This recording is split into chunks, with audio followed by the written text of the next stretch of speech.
একটি মহল বিশ্বে বাংলাদেশকে বন্ধুহীন এবং বিতর্কিত করার চেষ্টা করছে বলে অভিযোগ করেছেন প্রধানমন্ত্রী তারেক রহমান। অরাজকতা সৃষ্টিকারী ও ষড়যন্ত্রের বিরুদ্ধে সবাইকে সজাগ থেকে প্রতিহত করার আহ্বানও জানান সরকার প্রধান।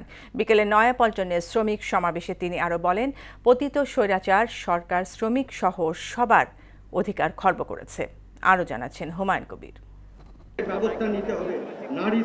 আন্তর্জাতিক শ্রমিক দিবসে নয়াপল্টনে বিএনপির কেন্দ্রীয় কার্যালয়ের সামনে মহাসমাবেশের আয়োজন করে জাতীয়তাবাদী শ্রমিক দল। এতে অংশ নেন প্রধানমন্ত্রী তারেক রহমান সহ মন্ত্রী, প্রতিমন্ত্রী, এমপি ও দলের জ্যেষ্ঠ নেতারা।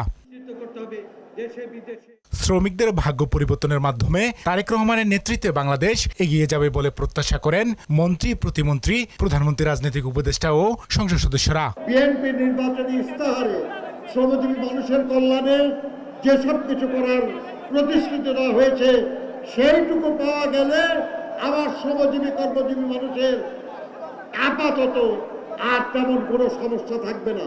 আজকে সভ্যতার চাকা সপ্ত শ্রমিকদের শ্রমে, সপ্ত শ্রমিকদের ঘামে, সমস্ত কিছুই তো শ্রমিকদের রক্তে।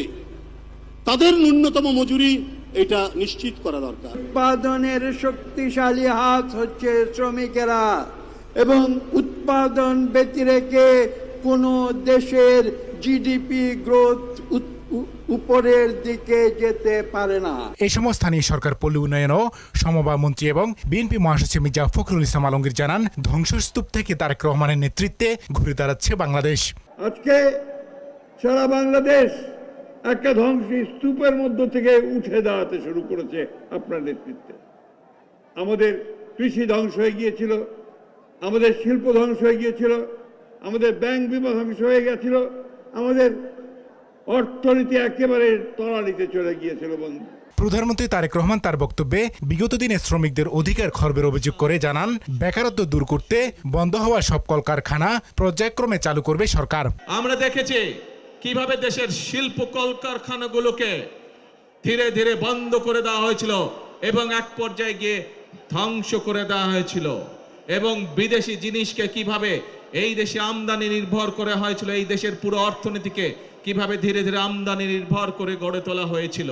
আপনারা জানলে খুশি হবেন, এই সপ্তাহে গত এক মাস আগে আমি নির্দেশনা দিয়েছি যে কিভাবে আমরা কত দ্রুত আমরা বন্ধ কলকারখানা কোনটি কোনটি চালু করতে পারবো, যাতে আবার সেই সকল শ্রমিক যারা কর্মসংস্থান হারিয়ে বেকার হয়ে গিয়েছিল সেই সকল শ্রমিকের কর্মের ব্যবস্থা আমরা করতে পারি। এই সময় সরকার প্রধান অভিযোগ করেন, বিশ্বে বাংলাদেশকে বন্ধুহীন করার ষড়যন্ত্র চলছে, এতে কোনো লাভ হবে না। তারা চেষ্টা করছে এখন বিশ্ব দরবারে প্রথমে বাংলাদেশকে বিতর্কিত একটি অবস্থানে নিয়ে যাওয়ার জন্য।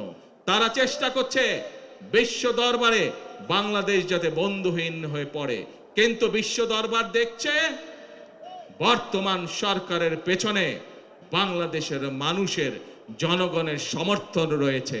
ষড়যন্ত্রকারীদের বিরুদ্ধে সতর্ক থাকতে দেশবাসীর প্রতি আহ্বান জানান তারেক রহমান। আপনাদেরকে সজাগ হতে হবে, আপনাদেরকে সতর্ক হতে হবে, আপনাদেরকে জেগে উঠতে হবে, আপনাদেরকে তাদের ষড়যন্ত্র প্রতিহত করতে হবে, জবাব দিতে হবে। দেশ গড়ার কাজে আত্মনিয়োগ করতে সবাইকে তাগিদ দেন প্রধানমন্ত্রী। কর্মক্ষেত্রে শ্রমিকরা এখনও নানা হয়রানি এবং বৈষম্য শিকার। তাদের প্রত্যাশা নিরাপদ কর্মসংস্থান গড়ে তোলার পাশাপাশি তাদের ন্যায্য মজুরি নিশ্চিত করবে সরকার, এমনটাই প্রত্যাশা তাদের। নয়াপল্টন থেকে হুমায়ুন কবির, মোহনা সংবাদ, ঢাকা।